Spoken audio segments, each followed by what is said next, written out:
கடந்த ஆட்சியில் 25 லட்சம் கொடுத்தோம். ஏராளமான என்ஓசி கொடுப்பதை இப்பொழுது பெண்டிங்கில் இருக்கிறது. 10 பைசா கொடுக்காமல் நாங்கள் வாங்கிவிட்டோம். KN நேரு ஒவ்வொரு அப்பாயின்மெண்ட்டுக்கும் 25லேருந்து 35 லட்சம் வாங்கியிருக்காரு. எந்த விஷயத்தின் மீதும் எஃப்ஐஆர் பதிவு செய்யப்படவில்லை. வசமாக சிக்கப்பட்டு கொண்டார் டிஎம்கேனர். இப்போ அவர்களுக்கு பலகீனம் என்னவென்றால் கொடுத்து கொண்டவர்களையும் கொடுப்பவர்களையும் கடந்த ஆட்சியில் வாங்கியவர்களையும் நாங்கள் பிடிப்போம் என்கிறார். உதயநிதி சீறுகிறார். என்ன சீர வேண்டும்? இதுக்கு முன்னாடி தொட்டவங்களையும் விட மாட்டோம். பேசிக்கிட்டே இருப்பீங்களா? நாங்கள் பார்த்துக்கிட்டே இருக்கணுமா?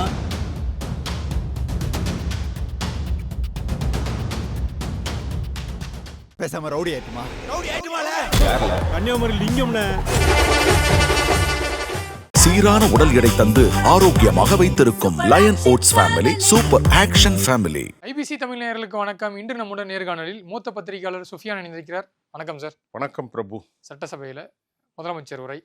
ஸோ அதில் எதிர்க்கட்சிகள் பயங்கரமாக எதிர்வினை ஆற்றின ஒரு விஷயம் பார்த்தீங்கன்னா, டாஸ்மார்க்கிலிருந்து கடந்த ஆட்சி காலத்தில் பார்ட்டி ஃபண்ட்ன்ற பேரில் கட்சிக்கு தனிப்பட்ட நபர்களுக்கு போயிட்டு இருந்த நிதி நாங்கள் ஆட்சி பொறுப்பேற்றதுக்கு பிறகு நேரடியாக அரசு கஜானாவுக்கு முழு வருமானமும் வர மாதிரி பண்ணியிருக்கோம் அப்படின்றது சிஎம் ஒரு ஸ்பீச்சில் சொல்லியிருந்தார். ஸோ இதற்கு எதிர்க்கட்சிகள் கடுமையான எதிர்வினை ஆட்டியிருக்காங்க. எப்படி பார்க்குறீங்க சார் இந்த பார்ட்டி ஃபண்ட்? திராவிட கட்சிகள் ஆட்சியில் இது எல்லா டிபார்ட்மெண்ட்லையும், உணவுத்துறையில், சத்துணவு, முட்டையில் ஆரம்பித்து இன்றைக்கி ஒரு ஹைவே டிபார்ட்மெண்ட்டில் ஒரு பிரிட்ஜி கட்டத்திலேருந்து எல்லா கான்ட்ராக்டர்ஸும் அரசாங்கத்தை தாண்டி தனிப்பட்ட நபர்களுக்கு, அமைச்சர்களுக்கோ அமைச்சர்களுக்கு கீழே இருக்கிற நபர்களுக்கோ இந்த பார்ட்டி ஃபண்ட்ன்ற பேரில் தனியாக ஒரு கமிஷன் கொடுத்துருக்காங்க அப்படின்ற ஒரு குற்றச்சாட்டை சிஎம் நேற்று வெளிப்படையாக பேசியிருக்காரு. எப்படி பார்க்குறீங்க சார்? ஜோசப் சி விஜயன் மீது ஒரு பத்திரிகையாளராக பெரிய எனக்கு ஒரு இது இல்லை. ஆனால் இப்போ தான் கொஞ்சமாக நேற்று அவருடைய ஸ்பீச்சை பார்க்கும்போது என்னை அறியாமல் கொஞ்சம் ஒரு அட்டென்ஷன் அந்த பக்கம் கொஞ்சம் என்னுடைய கவனம் திரும்புகிறது. நான் ஒரு பத்திரிகையாளனாக என்ன விரும்புகிறேன் என்று சொன்னால், பொது சொத்துக்களை களவாடுவது ஏற்றுக்கொள்ள முடியாது. அது இறையியல் தத்துவமாக இருந்தாலும் இறையியலுக்கு அப்பாற்பட்ட மனித நிலைகளாக இருந்தாலும் நாம் ஏற்றுக்கொள்ளவே முடியாது. கடந்த திராவிட முன்னேற்ற கழகத்தில் 5 ஆண்டுகளாக ஒவ்வொரு நாளும் நான் நிகழ்ச்சிகளை நடத்தியும் பார்த்தும் கட்டுரைகளாகவும் எழுதியிருக்கிறேன். திமுக தலைமை என்ன நினைத்தது என்றால், இதுவரை அவர்களை பொறுத்தவரை ஜனநாயகத்தில் ஒரு பங்குதான் ஊழல் என்பதை அவர்கள் சொல்லாமல் ஒரு செய்தியை மக்களுக்கு சொன்னார்கள். உதாரணத்திற்கு நான் உங்களுக்கு சொல்கிறேன். 2017ஆம் ஆண்டு போன முதல்வர் திரு ஸ்டாலின் அவர்கள் விழுப்புரத்தை ஒட்டிய ஒரு பொதுக்கூட்டத்தில், நாங்கள் ஆட்சிக்கு வந்தால் மிகப்பெரிய கொள்ளையனாக பொதுமக்கள் காவு கொடுத்த செந்தில் பாலாஜியை கைது செய்வோம், நாங்கள் ஆட்சிக்கு வந்தால் கொடநாட்டு விவகாரத்தை உடனடியாக ஆராய்ச்சி, இதெல்லாம் அவர் கொடுத்த மேனிஃபெஸ்டோ. அதிமுக முன்னாள் அமைச்சருக்கு மேலே நிறைய டிவிஎஸ்சி வழக்குகள் இருக்குது. லஞ்ச ஒழிப்புத்துறையில் லஞ்ச ஒழிப்புத்துறையில் இருப்பதை எல்லாவற்றையும் நாங்கள் கடுமையாக நடக்கெடுப்போம். அப்போ ஒரு பாசிட்டிவான ஒரு செய்தி டு பி கன்வே. மக்கள் எதிர்பார்த்தார்கள், முதலாக முதலமைச்சராக வரப்போகிற ஸ்டாலின் நடவடிக்கை எடுப்பார் என்று. கடைசியில் என்ன நடந்தது நீங்கள் கொஞ்சம் யோசித்து பாருங்கள். செந்தில் பாலாஜி ஒரு தியாகியாக சித்தரிக்கப்பட்டார். 471 நாள் ஊழல் வழக்கில் சிக்கியிருக்கிற செந்தில் பாலாஜி ஒரு பெரும் தியாகியாக சித்தரிக்கப்பட்டார். குடும்பமே போய் அவரை வரவேற்றார்கள், அவருக்கு சாப்பாடு கொண்டு கொடுத்தார்கள், எல்லோரும் சென்றார்கள். உதயநிதி போனார், சபரீஷன் போனார், எல்லாருமே போனார்கள். அது மட்டும் இல்லாமல் அந்த கட்சியில் நீங்கள் சொன்னக்கூடிய அந்த பார்ட்டி ஃபண்டுங்கிறது இப்போது ரொம்ப அழகாக நேற்று பேசினார். அந்த பேச்சு ரொம்ப நல்லா இருந்துச்சு. அவர் பேச தெரியலையோன்னு நினச்சேன், ஆனால் அவருக்கு பேச தெரியும். ஆனால் அவர் இனி அதை வெளியே பேச வேண்டும். அவர் அது அவருக்கு சரியான அட்வைசர் இல்லையோன்னு நினைக்கின்றேன். எல்லோருமே தாயுடைய வயிற்றில் கருவிலிருந்து கற்றுக்கொண்டு வருவதில்லை. அந்த அளவிற்கு எல்லா துறைகளிலும் மோசடி. டெல்டாவிலே ஒரு சின்ன விஷயத்தை சொல்கிறேன். 40 ரூபாய் ஒரு மூட்டைக்கு வாங்கியிருக்கிறார்கள் டெல்டாவில். அரை வயிற்றுக்கு 1/4 வயிற்றுக்கு கஞ்சி கொடுத்து பொண்டாட்டியுடைய தாலியை அடகு வைத்து ஏழை விவசாயிகளிடத்தில் அதை பர்ச்சேஸ் செய்வதற்கு 40 ரூபாய். கோணிக்கு காசு, சனல் கிடையாது. எல்லா துறைகளிலும் கொள்ளை, கொஞ்சம் நெஞ்ச கொள்ளை இல்லை. ரேஷன் கடையிலே கொள்ளை. அதை போன்று நீங்கள் பார்க்கிற போது டாஸ்மாகில் வரலாற்று புகழ் பெற்ற கொள்ளை. ஒரு நார்மலைஸ் ஆகிட்டாங்களா சார்? 10 ரூபாய் எக்ஸ்ட்ரா கொடுத்து அது நார்மல் ஆகிட்டாங்க. மக்கள் மைண்ட் செட்லேயே இப்போ நீங்கள் நிலத்தை அளந்து கொடுப்பதற்கு என்கிட்டே பணம் கேட்குறான். அப்போ நான் இந்த மாதிரி சொன்னேன், அவன் இல்லை சார் ஏதோ கொடுங்கோன்னு சொல்கிறான். மக்களும் ஒப்பு கொண்டு விட்டார்கள் சார். இப்போ நீங்கள் பர்த் சர்டிஃபிகேட் வாங்குறதுலேருந்து டெத் சர்டிஃபிகேட் வாங்குறதுக்கு அது மட்டும் இல்லாமல் ஒரு மின்சார இணைப்பு வாங்குறதுலேருந்து எல்லாத்துக்குமே வந்து நான் காசு கொடுத்துருக்கேன் பர்சனலாக. எல்லாரும் வெளிப்படையாக கேட்பாங்க. இது நான் இதுக்கு மேலே கொடுக்க மாட்டேன்னு சொன்னால் நம்மளுக்கு அடுத்து கொடுக்கலன்னா உங்க பிரதர் சொல்லுவார், ஏன்பா பிரபு என்னப்பா காரியத்தை முடிச்சுட்டு 5-10 கொடுத்துட்டு கதையை முடிச்சுட்டு போயா. ஏன்னா அந்த மாதிரி ஒரு சேஞ்ச் வரும்போது மக்கள் மைண்ட் செட் மாறிடுச்சு. இப்போ எனக்கு ஒரு சந்தோஷம் ஒன்று கிடைச்சி இந்த ஆட்சியில். நான் வந்து விஜய்க்கு வாக்காளனும் இல்லை, அவருக்கு ஓட்டு போடுறதும் இல்லை, அப்படியெல்லாம் எனக்கு யாரும் இல்லை. இந்த சிபிஎஸ்இ ஸ்கூல் விவகாரத்தில் 25 லட்சம் ரூபாய் கொடுக்கப்படாமல் ஒவ்வொன்றுக்கும் என்ஓசி சிலபஸோ அல்லது சப்ஜெக்ட்டுக்கோ எதுவுமே எந்த விதமான பிரச்சனையும் இல்லைன்னு என்ஓசி கொடுக்க வேண்டும். அதற்கு தமிழ்நாட்டில் இருக்கக்கூடிய மெட்ரிக் ஸ்கூல், இப்போ இங்கே இருக்கக்கூடிய தமிழக மெட்ரிக் அசோசியேஷனில் பெரிய லஞ்சம், கொஞ்சம் லஞ்சம் அல்ல கல்வித்துறைக்கு. அப்போ அந்த தாளாளர் சொல்லுகிறார், கடந்த ஆட்சியில் 25 லட்சம் கொடுத்தோம், ஏராளமான என்ஓசி கொடுப்பதை இப்பொழுது பெண்டிங்கில் இருக்கிறது, 10 பைசா கொடுக்காமல் நாங்கள் வாங்கிவிட்டோம். ராஜமோகன் தான் அவர் பள்ளிக்கல்வித்துறை அமைச்சர். பள்ளிக்கல்வித்துறை அமைச்சர். அப்போ இது எவ்வளோ பெரிய ஒரு நல்ல விஷயமாக தெரிகிறது. நீங்கள் கொஞ்சம் யோசனை செய்து பாருங்கள். நேற்று தமிழ்நாட்டு முதலமைச்சர் திரு ஜோசப் விஜய் சொல்கிறார், நீங்கள் சொன்ன மாதிரி டிவிஎஸ்சின் மூலமாக நடவடிக்கை எடுப்போம், கொடுத்து கொண்டவர்களையும் கொடுப்பவர்களையும் கடந்த ஆட்சியில் வாங்கியவர்களையும் நாங்கள் பிடிப்போம் என்கின்றார். உதயநிதி சீறுகிறார். என்ன சீர வேண்டும், ஏன் சீர வேண்டும்? அதுக்கப்புறம் முன்னாள் அமைச்சர் சிவசங்கர் அவர் பேட்டியில் சார், நீங்க வந்து பார்ட்டி ஃபண்டுன்னு சொல்றீங்களா, அதுக்கு நீங்க வெள்ளை அறிக்கை கொடுக்குறீங்களா அப்படின்னு சொல்லி கேட்கிறாரு. கொடுப்பார்கள். 45 நாட்களிலே இவ்வளவு பெரிய அளவுக்கு அவர்கள் நடத்தியிருக்கிறார். சிவசங்கர் தேவையில்லாமல் பேசியிருக்கிறார். அப்பாவை பற்றி பேசுகிறீங்க, உங்கள் அப்பாவை பற்றி பேசலாமா, போகலாமா, அப்படி இப்படின்றெல்லாம் அவர் பேசி கொண்டிருக்கிறார்கள். இவர்களுக்கு எதை தின்றால் பித்து தீராது. நான் உண்மையே சொல்கிறேன். ஒருவேளை முதலமைச்சர் அதை தவிர்த்திருக்கலாமா அசம்பிளியில் என்றும் சிலர் வந்து. ஆமாம், அவர் கொஞ்சம் அனுபவ குறைவாக சில விஷயம் பேசுகிறார். ஆரம்பத்தில் அங்கிள்னு சொன்னதெல்லாம் இப்பொழுது தவிர்த்திருக்கிறார். அவருக்கு சொல்லிக் கொடுப்பதற்கு ஆள் இல்லையோ என்று தான் நான் நினைக்கிறேன். ஒரு பொதுத்துறையில் இருக்கிற போது பிறர் முகம் சுளிக்கிற மாதிரி பேசக்கூடாது. ஆனால் அவர் எல்லோரும் படித்துக் கொள்வார்கள். இப்போ நாம் அந்த காலத்தில் சிறு வயதிலே இருக்கிற போது புரட்சித் தலைவர் டாக்டர் எம்ஜிஆர் அவர்களும் கலைஞர் கருணாநிதி அவர்களும் இப்போ செல்வி ஜெயலலிதா அம்மையார்லாம் ரொம்ப நாகரிகமாக பேசுவார்கள். ஒருமையிலே யாரையும் அவர்கள் பேச மாட்டார்கள். அந்த மாதிரியாக பேசுவார்கள். பெருந்தலைவர் காமராசர் பற்றி நமக்கு தெரியாது, அப்போ நம்ம பிறக்கவே இல்லை, சின்ன பையன். அப்படி ஒரு கால சூழ்நிலையில் இருக்கின்ற போது இப்போ இவருக்கு சொல்லணும், இந்த மாதிரிலாம் சொல்லாதீங்க, நீங்கள் இருக்கக்கூடிய பொசிஷன் நல்ல ஒரு பொசிஷன், இந்தியாவில் இருக்கக்கூடிய ஒரு தேசியத்தோடு தொடர்பு கொள்ளக்கூடிய தொழில், வார்த்தைகளை கொஞ்சம் கவனமாக பேசணும். கடந்த முறை இறந்து போனவர்களை பற்றி பேசுவது, உங்கள் அப்பா அப்படி இப்படின்லாம் பேசுவது என்பது அது முறையாகாது. அதனால் அவருக்கு சரியான அட்வைசரி இல்லை. ஆனால் அவர்கள் இப்போ செல்லுகின்ற பாதை சிறந்த பாதையாக தெரியுது.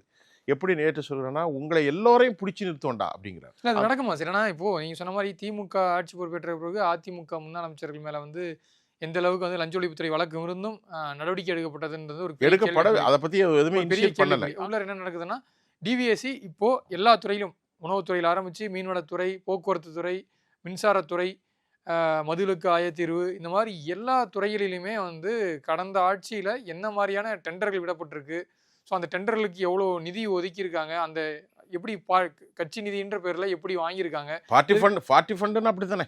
எந்த தமிழ்நாட்டில் எத்தனை லட்சோரியல் இருக்கும், செக்ஷன் இருக்கும், இப்போ நீங்கள் சொல்லுங்களேன். இப்போ எல்லாத்துலேயும் வாங்கியிருக்காங்க, அதை தான் அவர் சொல்கிறார். சொல்லுங்கள். ஸோ இந்த டீட்டெயில்ஸ்லாம் கலெக்ட் பண்ணிட்டு இப்போது நடவடிக்கை எடுக்கிறோன்னா ஆளுநருடைய அனுமதி தேவை. ஸோ இந்த டீட்டெயில்ஸோட கலெக்ஷன் ப்ராசஸ் எல்லாம் வந்து இப்போ இருக்கக்கூடிய தாவேகா அரசு இருக்குது. இதன் பிறகு வரக்கூடிய காலங்களில் நிறைய முன்னாள் அமைச்சர்கள் மேலே வழக்கு பதிகிறதுக்கான வாய்ப்புகளோ இல்லை கைது நடவடிக்கைகளோ இருக்கும்ன்றும் தகவலாக வருது. அதுக்கான வாய்ப்புகள் இருக்கா சார்? வாய்ப்புகள் இருக்குது. ஆனால் எந்த அளவிற்கு மத்திய அரசாங்கத்தோடு இப்போ இவர்கள் நெருக்கமாகி போகிறார்கள். இன்றைக்கி காலை எனக்கு கிடைத்த தகவல், திமுக தலைமை மத்திய அரசோடு கொஞ்சம் நெருக்கமாக போகிறார்கள். அது இங்கே வைத்து பேசப்பட்டதல்ல. கர்நாடக மாநிலத்தில் குருக்கு என்கின்ற இடத்தில் இங்கேருந்து ஒரு டீம் போய் உட்கார்ந்து பேசினாங்க. 2 விதமாக போனாங்க. அதில் வந்து ஒன்று மு.க. ஸ்டாலின், அவருடைய மகன், மருமகன், அவருடைய மனைவி எல்லோருமே சென்றார்கள். அதில் வந்து நிமிஷாம்பாள் அப்படிங்கிற ஒரு கோயிலுக்கு போயிருந்தாங்க. யார்? துர்கா ஸ்டாலின் அவர்கள். அப்போது நமக்கு கிடைத்த தகவல், 2 மத்திய பிரதிநிதிகள் வந்து அவரை சந்தித்தார்கள். அந்த மத்திய பிரதிநிதிகள் வந்து சந்தித்ததற்கு காரணம் வாழ்த்துக்கள் சொல்வதற்கு. பட்டும் படாமலும் காங்கிரஸ் கட்சியை நீங்கள் வெளியே அனுப்பிவிட்டீர்கள் என்று. அது ரொம்ப முக்கியமான விஷயம். காங்கிரஸ் முக்து பாரத் போயிட்டாங்க. முக்து பாரத் என்பது தானே முக்கியம், காங்கிரஸ் முக்து பாரத். ஆனால் இப்போது அவர்கள் விஜயை எந்த மாதிரி ட்ரீட் பண்ண போகிறாங்க? நீங்கள் இப்போ பேசும்போது டிவிஎஸ்சி வழக்கு விவகாரத்தில் கவர்னருடைய ஒப்புதல் தேவை. இப்போ முன்னாள் அமைச்சர்கள் மேலே வந்து டிவிஎஸ்சி வழக்கு தாக்கல் பண்ணுறாங்கன்னா, இதை காரணமாக வச்சு இங்கே ஏதாச்சும் சட்டவிரோத பண பரிமாற்றம் நடந்திருக்குன்னா ஆட்டோமேட்டிக்காக வந்து அங்கே இடி உள்ளார வரும். ஆல்ரெடி டிரான்ஸ்ஃபார்ம் கொள்முதல் ஊழல் வழக்கு அது 397 கோடி. அதில் வந்து சிபிஐ இப்போ வழக்கு பதிவு பண்ணியிருக்காங்க. பண்ணிதான் சார். அது என்னன்னா வேற ஒன்று, அது என்னது டிரான்ஸ்ஃபார்மர் லோ கேவி, அது 7 லட்சத்துலேருந்து 8 லட்சத்துக்கு மேலே இல்லை. அதை எவ்வளோ கொடுத்து வாங்கியிருக்காங்க தெரியுமா? 13 லட்சம் 14 லட்சம் 13 லட்சத்திற்கு மேலே 14 லட்சம். அதில் மொத்தம் 397 கோடி 400 கோடி. இந்த விஷயத்தை அறப்போர் இயக்கத்தை வச்சு பல மணி நேரம் நிகழ்ச்சி நடத்தினாங்க. அப்போ ஒரு லோ கேவிக்கு 5 லட்சம்னா எவ்வளோ வாங்கியிருக்காங்க? 400 கோடி. இது ஒன்று. இரண்டாவது, நீங்கள் அவங்க சிக்கியிருக்கிறது ஏற்கனவே டாஸ்மாகில் சிக்கியிருக்கிறாங்க. டாஸ்மாகில் அந்த வழக்குகள் என்ன ஆனதுன்னு தெரியவில்லை. 2. மூன்றாவது KN நேரு ஒவ்வொரு அப்பாயின்மெண்ட்டுக்கும் 25லேருந்து 35 லட்சம் வாங்கியிருக்காரு. அது மொத்தம் 2000 பேருக்கு. அதில் வந்து அவருடைய ஒட்டு மொத்தமாக 2000 கோடி 800 கோடியிலிருந்து ஆரம்பிக்கிறது. இப்போ இந்த விஷயங்கள்லாம் எஃப்ஐஆர் பதிவு செய்யப்படவில்லை. மாநில அரசு எஃப்ஐஆர் ஃபர்ஸ்ட் இன்ஃபர்மேஷன் ரிப்போர்ட் பதிவு செய்யப்படாமல் இடி உள்ள வர முடியாது. அப்போ அவர் நேரு மீது எஃப்ஐஆர் பதிவு செய்யப்படவில்லை. நல்லா கவனித்துக் கொள்ளுங்கள். எந்த விஷயத்தின் மீதும் எஃப்ஐஆர் பதிவு செய்யப்படவில்லை. இப்போது தகுந்த ஆதாரத்தை எடுத்து டாஸ்மாகில் எவ்வளோ ரூபா வாங்கியிருக்காங்க, இதில் எவ்வளோ பிரச்சனை நடந்திருக்கு, இந்த 397 கோடியில் KN நேரு அவருடைய தம்பி இவர்கள் விஷயத்தில் எவ்வளோ பணம் கொடுத்துருக்கு. முக்கியமான துறையில் விட்டுட்டீங்க, பத்திரப்பதிவு துறை. அதில் தான் எந்த துறை இல்லை பெரிய அளவில். எந்த பிறகு அறநிலைத்துறை, அதுல சில டெண்டர்லாம் வந்து அந்த மல்டி லெவல் கார் பார்க்கிங் ரத்து பண்ணிருக்காங்க. உங்களுக்கு ரேஷன்ல கொடுத்துருக்காங்க இல்லையா? சக்கரவர்த்தின்னு நினைக்கிறேன். சக்கரபாணி அடிச்ச கொள்ள ஒரு தொகை இல்லை. அதே போன்று நீங்க சொன்ன நான் வேற ஒண்ணுமே இல்லை சார். எளிய பின்னணி கொண்ட மக்கள், விவசாயிகள், திருவாரூர், டெல்டா, மயிலாடுதுறை, தஞ்சை, இந்த பக்கத்துல எல்லாருமே பாதிக்கும். கண்ணீர் மழை. இப்போ இவர்களை உண்மையிலே உச்சத்தலையிலே கொண்டு நிறுத்தி, திமுகவுக்கு நான் எதிரானவன் இல்லை, திமுகவை பற்றி இதில் பேச்சு இல்லை, திமுக அரசாங்கத்தில் இருந்தால் இவ்வளவு அராஜக போக்கு. இப்போ அனிதா ராதாகிருஷ்ணன் ரொம்ப ஓவராக பேசுகிறார். அவர் எங்கள் ஊருக்காரர் தான். அவர் சீமானுக்கு தாய்மாமன் சீன்லாம் கொடுத்தாரு. அது என்னத்தையும் கொடுத்து தொலைகிறது. ஒட்டுமொத்த ஊழலினுடைய பெரும் ஒரு நேரத்தில் ஒரு அமைச்சருக்கு பின்னாடி 50 கார் போச்சுன்னா காசு எங்கேயா வருது? நீங்கள் இங்கேருந்து ஒரு சின்ன வண்டி எடுத்துகிட்டு போங்க, 1 லிட்டர் பெட்ரோல் போடனா 110 ரூபா. முடியுமா நம்மளால்? ஒரு நேரத்தில் இவரை சுற்றி ஒரு 15 கார் போகுது. நான் பார்த்தேன் கண்ணால். திருச்செந்தூர் தொகுதி சேர்ந்தவன் தானா. இப்போ இவர் வந்து நேற்று நாங்கள் அச்சுறுத்தலுக்கு பயப்பட மாட்டோம். ஒன்று என்ன அச்சுறுத்தல் பண்ணுறான்? ஒரு அரசாங்கம் லெஜிட்டிமேட் ப்ராசஸை ஆரம்பிக்கிறாங்க. முந்தைய ஆட்சியில் இருக்கக்கூடிய இந்த மாதிரி விஷயத்தை எதிலெல்லாம் மோசம் நடந்திருக்கிறத எடுக்க போகிறோம். மடியில் கணமில்லை என்றால் வழியில் உனக்கு என்ன பயம்? சேகர் பாபு எங்களை அச்சுறுத்தாதீர்கள், இவர் ஸ்டேட்மெண்ட், எங்களை அச்சுறுத்தாதீர்கள். உனக்கு என்ன அச்சுறுத்தல்? நீங்கள் தைரியமாக நிற்க. இப்போ என்னையே உங்களை வந்து ஐடிஐ நம்மகிட்ட எதுவுமே இல்லையே. நாம் என்ன அச்சுறுத்தல்? போதை இருக்கிறதா, திருட்டு இருக்கிறதா, தேச விரோதம் எதுவுமே இல்லையே. அப்போ அப்படி இருக்கும்போது நீங்கள் அரசாங்கத்தினுடைய செயல்பாட்டை நாங்கள் மதிக்கின்றோம். உண்மையில் அப்படி ஒரு 40 ஃபண்டோ எந்த துறை, அது டாஸ்மாக் துறையாக இருந்தாலும், பத்திரப்பதிவு துறையாக இருந்தாலும், சிவில் சர்வீஸாக இருந்தாலும் சரி, நீங்கள் சொன்ன மாதிரி எதுவாக இருந்தாலும் சரி, நீங்கள் வருங்கள். We should be transparency. கண்டிப்பாக அது வெளிப்படையாக இருக்க வேண்டும் என்றல்லவா சொல்ல வேண்டும். இவர்கள் வெளிநடப்பு செய்கிறார்கள். அப்படி என்றால் நான் ஆம்னி பஸ்ஸில் அடித்த கொள்ளை, சிவசங்கர் தானே அவர், ஆம்னி பஸ்ஸில் அடித்த விவகாரம், இது எல்லாமே கேவலப்பட போகுது. இப்போ மறுபடி கேவலத்தை அவர்கள் சந்திப்பதற்கு ஒரு விஷயம் என்னவென்றால், தொகுதியில் வந்து இப்போ எலெக்ஷன் நடக்க போகுது. அதில் எஸ்ஐகி சுப்பையாவுக்கு டிக்கெட்டு கொடுக்க போகிறதாக செய்தி வந்திருக்கு. தாவேக்காவுக்குள்ள நான் தாராபுரம் சத்யபாமா, பெருந்துறை ஜெயக்குமார், மதுராந்தகம் மரகதம், எஸ்ஐகி சுப்பையா, அம்பை அவருக்கு மட்டும் கொடுக்கலாம், மீதி உள்ளவங்களுக்கெல்லாம் கொடுக்கல அப்படின்னு தகவல் வந்திருக்கு. அந்த தொகுதியில் திமுக யாரை போட்டிருக்காங்க தெரியுமா? மேலாண்மை குழு உறுப்பினராக எலெக்ஷன் இதில் அனிதா ராதாகிருஷ்ணன் போட்டிருக்காரு. அங்கே கொண்டு இனி துட்டு கொடுப்பாரா இல்லையா? கொடுக்கும்போது கேவலப்பட்டு போகிறார். இப்போ இப்படிப்பட்ட ஒரு கலைச்சூழல் இருக்கிறது. சிஎம் சொன்னதில் முக்கியமான இது அதான், இவ்வளோ நாள் அந்த ஓட்டுக்கு காசு கொடுத்து வெற்றி பெறதான் ஃபுல்லாக நாங்கள் வந்து அதெல்லாம் இப்போ சாமானிய மக்களாக எனக்கு சந்தோஷம் இருக்கு, உங்களுக்கு இருக்குல்ல. இப்போ 40 கோடி கொடுத்து நம்ம நினச்சி பார்க்க முடியும். இப்போ நான் தான் நினைக்கிறேன் நல்ல இப்போ ஒரு சட்டமன்றத்தில் நிற்கலான்னு பார்த்தா 40 கோடி நான் எப்படி கொடுப்பேன்? என்னால் முடியுமா? ஊழல் பண்ண முடியுமா? பண்ண முடியாது, எதுவுமே பண்ண முடியாது. ஆக இப்படிப்பட்ட சூழ்நிலையில் இப்போ டிஎம்கே என்னன்னா ஐசோலேட். நான் பொதுவாக சொல்கிறேன், திமுகவுக்கு எதிராக பேசலை. திமுக இப்போ எப்படி ஐசோலேட் பண்ணியிருக்காங்கன்னா, அவங்களுடைய ஒட்டுமொத்த வாக்கு வங்கியே 25% தான் இருக்குது. இப்போ எதுவுமே இல்லையே. இப்போ ஜோசப் விஜய் வந்து இந்த ஊழல்களை கொஞ்சம் கொண்டு வர இப்போ அவர் மீது ஒரு பெரிய ஆன்டி இன்கம்பன்ஸ் இல்லை, சிக்கல் இருக்கிறது, சட்ட ஒழுங்கு பிரச்சனை இருக்கிறது, 3 வயது பச்சிலம் குழந்தையை கசக்கி பிழிந்தெல்லாம் மக்களுக்கு ஏற்றுக்கொள்ள மாட்டார்கள். ஆனால் அதை உடனடியாக மாற்ற வேண்டுமென்றால் நாங்கள் விடப்போவதில்லை என்று நேற்று உறுதியாக சொல்லியிருக்கிறார். ஆனால் அவர் அதிகமாக பேசுவதில்லை, சீமானை போன்று அதிகமாக பேசுவதில்லை, சட்டமன்றத்தில் மட்டும்தான் பேசுகிறார். இதற்கு லெஜிட்டிமேட்டா மாநில அரசாங்கம் எடுக்கிற முடிவுகளுக்கு மத்திய அரசு ஒத்துழைக்குமா? ஆனால் சட்ட ரீதியாக ஒத்துழைத்து தான் ஆக வேண்டும். எஃப்ஐஆர் பதிவு செய்யப்பட்டால் இடி உள்ள வந்துடும், என்ஃபோர்ஸ்மெண்ட் டைரக்டரேட் உள்ள வந்துடும். பட் இவர் மத்திய அரசாங்கத்தோட இப்போ இருக்கக்கூடிய முதல்வர் ஒரு இணக்கமான சூழ்நிலை தான் கடைபிடிக்கிறார். அதாவது எப்படின்னா, அரசியல் வேறு, இந்த அட்மினிஸ்ட்ரேஷன் வேறு. ஸோ அதை நான் வச்சு தான் வந்து நான் மத்திய அரசாங்கத்திட்ட இணக்கமான போக தான் கடைபிடிக்க விரும்புகிறன்றதையும் வந்து அவர் டெல்லி விசிட்டை கன்வே பண்ணிக்கிறதாவும். மத்திய அரசு வந்து கொள்கை எதிரி, தமிழ்நாடு வந்து திமுக வந்து அரசியல் எதிரி. கொள்கை எதிரியை பற்றி நேற்று பெரியாரை பற்றி பேசிட்டார். பெரியார் எங்கள் கண்கள், ஆனால் தெய்வ நம்பிக்கையில் நாங்கள் பெரியாரை ஏற்றுக்கொள்ளவில்லை. ஆனால் பெரியார் எங்களுடைய கண்கள், பெரியார் தான் சமத்துவம், சாதி ஒழிவு அதெல்லாம் சொல்லிட்டார். இது மத்திய அரசுக்கு பெரியாரை பற்றி தூக்கி பிடிச்சா பிடிக்காதுன்னு வைங்களேன். மற்றபடி அவர்கள் அட்ஜஸ்ட் பண்ணி போகிறது, திமுகவை காலி செய்கிறதுக்கு எல்லா விதத்திலும் பாரதிய ஜனதா உதவி செய்வார்கள் என்று தான் நம்புவதற்கு வழி இருக்கிறது. அதனை அவர்கள் மடைமாற்றம் செய்வதற்குத்தான் சபரீசனுக்கு அங்கே அலுவலகத்தை போட்டு கொடுத்துருக்கிறார்கள். எங்கே? டெல்லியில் திமுக பார்ட்டி ஆஃபீஸ் இருக்குது, அதில் தான் அந்த மாப்பிள்ளைக்குன்னு போட்டது தான் அந்த ஆஃபீஸு. இப்போ அவர் நேரடியாகவே வந்து விட்டார், சபரீசன் அவர்கள் நேரடியாக களத்துக்கு வந்துட்டார். இது வரைக்கும் வந்தாரா? நேற்று முன்தினம் சட்டசபைக்கு வந்தார். எதுக்கு வந்தார்? நேரலையை பார்க்க. நேற்று முன்தினம் மட்டும் இல்லை, தலைவர் பேச போறாரு, அதை பார்க்க. இதுவரை அவரு வரமாட்டாரே. அவருடைய கட்சி வந்து இப்போ என்ன செய்தி சொல்லுது தெரியுமா?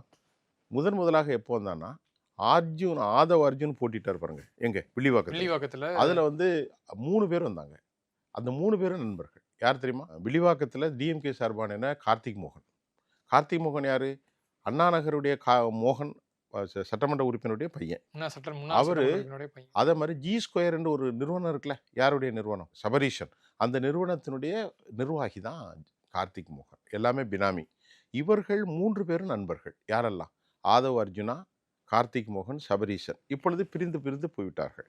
இப்போது அந்த இடத்தில் முதலாக தன் மனைவியோடு வந்து நின்றார். செந்தாமரையை கூப்பிட்டு கொண்டு வந்து சபரீஷன் என்ன சொன்னார் என்று சொன்னால், நான் நிற்பதாக நினைத்து நீங்கள் உதயசூரியனுக்கு ஓட்டு போடணும். அப்போ அவர் வெளிப்படையாக அரசியலுக்கு வந்துட்டார். இதுவரைக்கும் வரல, போன வில்லிவாக்கத்தில். தற்போது சட்டமன்றத்து கூட்டத்தில் வந்து என் மாப்பிள்ளை பேசுனதை பார்க்கணும்னு வந்திருக்காரு. அப்போ அவங்க ஒரு முடிவு பண்ணிட்டாங்க, இனி இந்த திமுக என்பது அது ஸ்டாலின் கொஞ்சம் ஒதுங்கி விட வேண்டும், மாப்பிள்ளையும் மைத்தினரும் இருந்து கொண்டு விவகாரத்தை கையாள வேண்டும் என்று. நேற்று கூட பேச்சில் வந்திருக்கிறது, ஒரு பேச்சு வந்தது, அது எதில் என்று எனக்கு ஞாபகம் இல்லை, ஆதாரபூர்வமான பேச்சு. நீங்கள் 30,000 கோடி லீக்கேஜ் என்று சொல்லி பிடி தியாகராஜன் வைத்த குற்றச்சாட்டுக்கு என்ன பதில், அது ஆடியோ வந்திருக்கிறது என்றெல்லாம் கேட்கிறார்கள். வசமாக சிக்கப்பட்டு கொண்டார்கள் டிஎம்கினர். இப்போ அவர்களுக்கு பலகீனம் என்னவென்றால், ஏற்கனவே அவர்களின் மீது வைக்கப்படுகிற பிரச்சனை ஒன்று, இப்பொழுது ஜோசப் விஜய். இரண்டாவது, ஏராளமாக 113 ஒன்றிய செயலாளர்கள் இடமாறி இருக்கிறார்கள். 1000 ஒன்றிய செயலாளர்களில் 113 ஒன்றிய செயலாளர்கள் இடமாறி இருக்கிறார்கள். இன்னும் ஏராளமான மாவட்ட செயலாளர்கள், பூத் கமிட்டி உறுப்பினர்கள். இதற்கான வாய்ப்புகள் இருக்கா சார்? இப்போ எப்படி அதிமுகவிலிருந்து நேரம் வந்து சேர்றாங்களோ அதே மாதிரி திமுகவிலிருந்தும் சிலர் போயிருக்காங்க. ஆனால் திமுகவில் வரக்கூடிய காலங்களில் இன்னும் அது அதிகரிக்கிறதுக்கு அதற்காக அவர்கள் மீது நடவடிக்கை எடுக்க வேண்டாம் என திரு சபரீசன் தற்காலிகமாக ஒத்தி வைத்திருக்கிறார் என்ற செய்தியும் நமக்கு வந்திருக்கிறது. காரணம் என்னவென்றால், மாவட்ட செயலாளர்கள் போன்றவர்கள் பணத்தை வாங்கி கொண்டு ஒரு தொகுதிக்கு 25 கோடி கொடுத்தாங்க, செலவு பண்ணாமல் அவர்கள் மோசடி செய்தனால இந்த விவகாரத்தை அவர்கள் செய்தால் அவர் மறுபடியும் தாவேகாவில் போய் சேர்ந்து விட்டால் உள்ளதும் போய்விடும், கவனம் தேவை என்று அவர் தற்காலிகமாக ஒரு பேரிகார்டு, ஒரு அப்ஸ்டிக்கிள், ஒரு தடை ஏற்படுத்தியிருக்கிறார்கள். அதனால் அவங்க இப்போது இப்படி இருக்குது. எல்லாவற்றையும் விட திமுக 1967 இதுவரை கூட்டணி இல்லாமல் அவர்கள் போட்டியிட்டதே கிடையாது. நல்லா கவனித்துக் கொள்ளுங்கள்.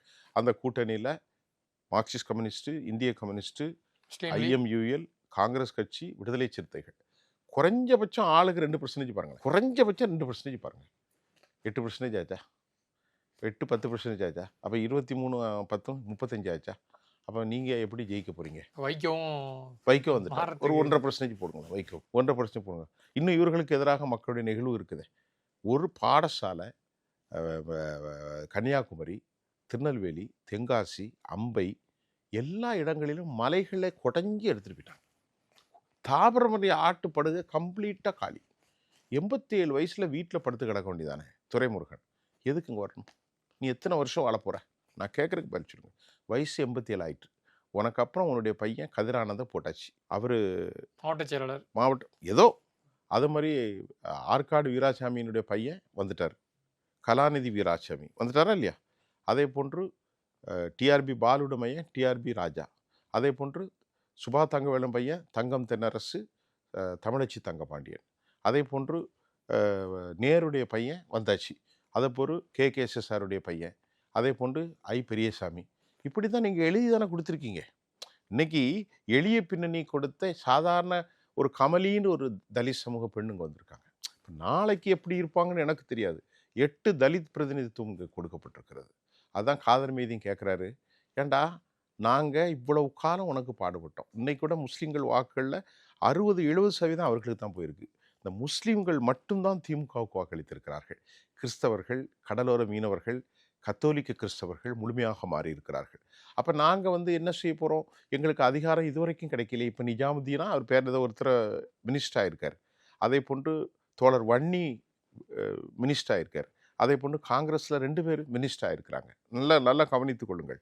இந்த சூழ்நிலைகளில் அடுத்து உள்ளாட்சி ஊராட்சி தேர்தல் வரப்போகிறது. கிட்டத்தட்ட 10க்கும் மேற்பட்ட 15 என்னமோ 14 நினைக்கின்ற மாநகராட்சிகள் எல்லாவற்றிலும் மேயர் தேர்தல் வரப்போகிறது. நகர்மன்ற தலைவர் பதவி வருகிறது, பேரூராட்சி வருகிறது, ஊராட்சி உள்ளாட்சி எல்லா பதவிகளுக்கும் அதிகாரத்தை பகிர்ந்து கொடுக்கிறோம். நேற்று ஜோசப் விஜய் என்ன சொன்னார? அதிகாரத்தை நாங்கள் பகிர்ந்து கொடுத்துருக்கிறோமே, நீங்கள் கொடுத்தீங்க அந்த கேந்தியான்னு கேட்டார் தானே. அப்போ இதெல்லாம் டிஎம்கே கொடுக்க மாட்டாங்க. டிஎம்கே பொறுத்தவரை இதுவரைக்கும் இருந்த நிலை மாறி இருக்கிற மத்திய கிழக்கில் அமெரிக்காவினுடைய அதிகாரம் எப்படி மாறி ஈரானின் கையில் போகிறதோ, தமிழ்நாட்டிலும் இனி கூட்டணிங்கிற ஒரு உரிமை இருக்கிறது. இந்த டிஏவிசிங்கிறது தூங்காத இறைவுகளாக திமுக தலைமைகளுக்கு மாற்றி இருக்கிறது. கடைசி காலத்தில் அவ்வளோ பேரும் வதைபட போகிறார்கள், வழக்கை சந்திக்க போகிறார்கள். எப்படி இந்த அரசாங்கம் அதை உறுதியான ஸ்டெட்ஃபாஸ்ட் உறுதியாக நின்று இதை முன்னெடுத்து போவார்கள் என்பதை காலம்தான் பதில் சொல்லும். கண்டிப்பாக சார், பொறுத்திருந்து பார்க்கலாம். அடுத்தடுத்து நகர்வுகளை நேரம் ஒதுக்கி நிறைய தகவலை பகிர்ந்துட்டீங்க. நேரத்திற்கு நன்றி சார். நன்றி. பேசாம ரவுடி ஆயிட்டுமால கன்னியாகுமரி லிங்கம்ல சீரான உடல் எடை தந்து ஆரோக்கியமாக வைத்திருக்கும் Lion Oats family super action family.